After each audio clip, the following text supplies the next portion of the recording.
For the first 7 years of my life, I grew up in Mexico City, where I was a blissful child who daydreamed of one day becoming a telenovela actress, spent her days after school underneath the counter of my mom's poultry shop, and religiously helped her tend her garden on hot Sunday mornings after Mass.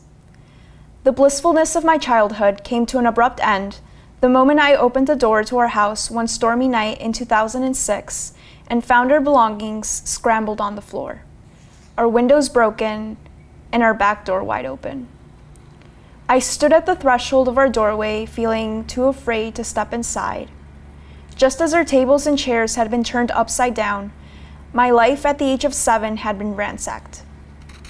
I came to the United States knowing very basic English. For the first 2 years in this country, I barely spoke. I was afraid of being laughed at because of my accent or my mispronunciation. I was afraid of every figure of authority in my life. My muscles tensed when I saw police officers.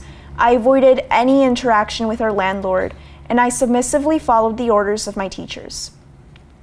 I was afraid that if I spoke up, they would know that I didn't belong here. My name is Maria Sanchez. I graduate today from Northside College Prep, and debate has taught me that I belong. The amount of individual research I have done these past 4 years and the endless hours I've spent crafting files for my team has expanded my horizons even beyond of what Northside has taught me. Debate has taught me not what to think, but rather how to think.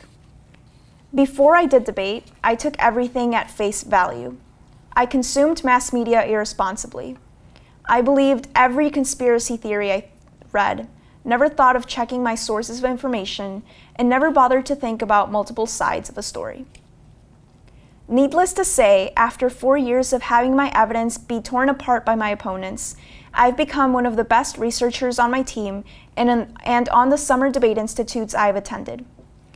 Debate has taught me that effective research is inherently tied to information and media literacy. At a time when information can be dispersed in a matter of seconds, debate has allowed me to process information in fast-paced environments.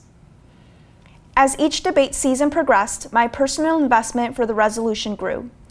These are topics that change each academic year and that I research outside of class, that I read about as I take the train, that I talk about with my teammates, that I spend hours and hours and hours thinking about.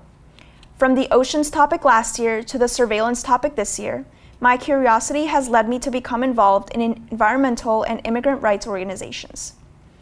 I've pushed my soft-spokenness to the side, and since my involvement in debate, I've helped coordinate and advertise climate rallies at the Thompson Center with the help of the Chicago Youth Alliance for Climate Action, a student-led organization that I am a founding member of. In May, CYACA hosted Eco Talks, an event held at Northwestern University Pritzker School of Law, and which hosted experts on environmental science, policy, and justice. CYACA is also one of the few youth-led organizations involved in the lobbying process for the Illinois Clean Energy Jobs Bill, a piece of legislation that would primarily invest in renewable energy in Illinois.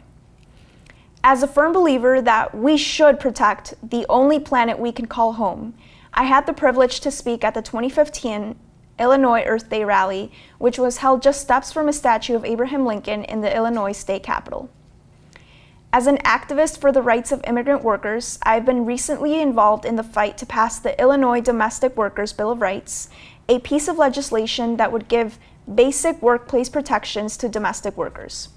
With the help of Chicago's Latino Union and the Chicago Coalition for Household Workers, I wrote a piece that spoke about my experience as the daughter of a domestic worker and which was published around Mother's Day last year in the Chicago Sun-Times. Since then, I've lobbied my state legislators and have discovered my passion for immigration policy and Latin American studies. These were all topics that I became ardently passionate about because of debate.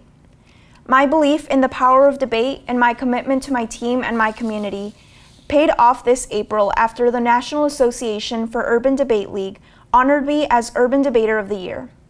I am proud to say that I am the first woman and the first Latina to ever receive this award.